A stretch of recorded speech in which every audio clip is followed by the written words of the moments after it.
Ok, c'est parti pour le No Fighter Quiz. Are you ready?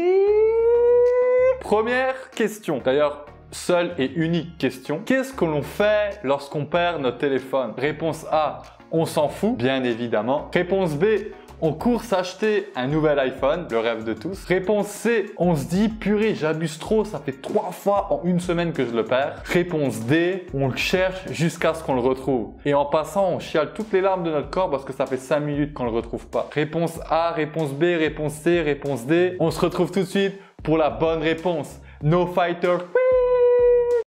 Qu'est-ce qu'on fait tous lorsqu'on perd notre téléphone? L'autre jour, je fais une blague à ma femme, je lui ai caché son téléphone. Mec relou, je sais. Je lui prends son phone, je le mets dans ma poche, je quitte la pièce. Et lorsque je me retourne, il aura fallu 30 secondes pour que je la voie se lever du canapé, commencer à regarder en dessous, lever tous les coussins, voir si le téléphone n'est pas tombé dedans, regarder dans les fentes du canapé si ça va pas glisser. Elle a cherché partout. Et au bout de quelques secondes, qu'est-ce que j'entends? Chérie, j'ai perdu mon téléphone! Elle le cherchait partout.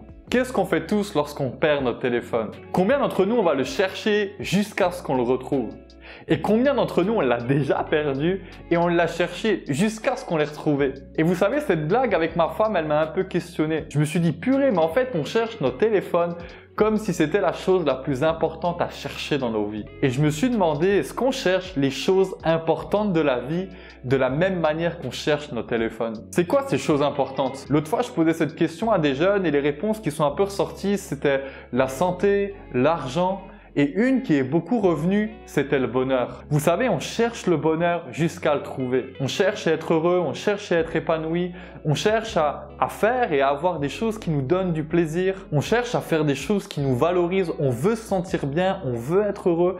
Et vous savez, on veut tellement être heureux et joyeux que finalement on va tout faire pour éviter la souffrance, alors que pourtant ça fait partie de la vie. Et alors qu'on parle de chercher, j'aimerais te dire qu'il y a beaucoup plus important à chercher que notre téléphone ou le bonheur. Est-ce que tu sais ce que c'est? Ou bien devrais-je dire qui c'est? La Bible, le livre le plus lu au monde, le plus traduit au monde, le plus vendu au monde, duquel découle énormément de valeurs de notre société, nous dit la chose suivante. Le Dieu qui a fait le monde et tout ce qu'il contient, c'est le Seigneur du ciel et de la terre.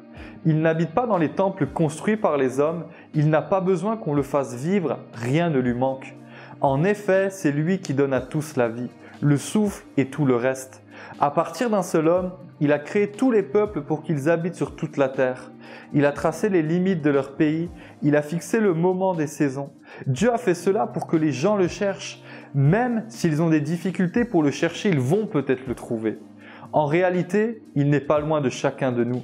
C'est par lui que nous vivons, que nous nous déplaçons et que nous avons la vie. Certains de vos poètes l'ont déjà dit, oui, nous sommes ses enfants. Dieu qui a donc tout créé, de l'univers immense et extraordinaire à l'homme petit au milieu de cet univers, mais tellement diversifié.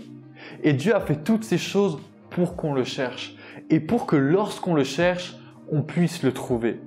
Parce qu'en réalité, Dieu n'est pas loin de chacun de nous. Imagine si tu commençais à chercher Dieu de la même manière que tu cherches ton téléphone ou que tu cours après le bonheur. Je te parle pas de chercher 5 secondes et de s'arrêter. Et c'est pour ça que dans cette vidéo, j'aimerais te lancer un défi. Et peut-être que tu as déjà commencé à le faire. Mais j'aimerais te dire, cherche Dieu jusqu'à le trouver. Et pour cela, lis la Bible, prie, contacte des chrétiens, parle avec eux, écris-nous sur Sans Filtre, persévère, mais cherche-le. Parce que j'aimerais te dire que tu as la possibilité de rencontrer le créateur de l'univers. Mais surtout, ton créateur. Vous savez que sur Sans Filtre, on fait des vidéos avec Olivier pour vous dire qu'un jour, en cherchant, on a rencontré Dieu. Mais on fait surtout des vidéos pour vous dire que vous aussi, vous pouvez le trouver si vous le cherchez. Imagine si tu le rencontrais maintenant. Est-ce que ta vie serait toujours la même? Et même, imagine si c'était notre pays entier qui le rencontrait. Serait-il toujours le même? Ah bye.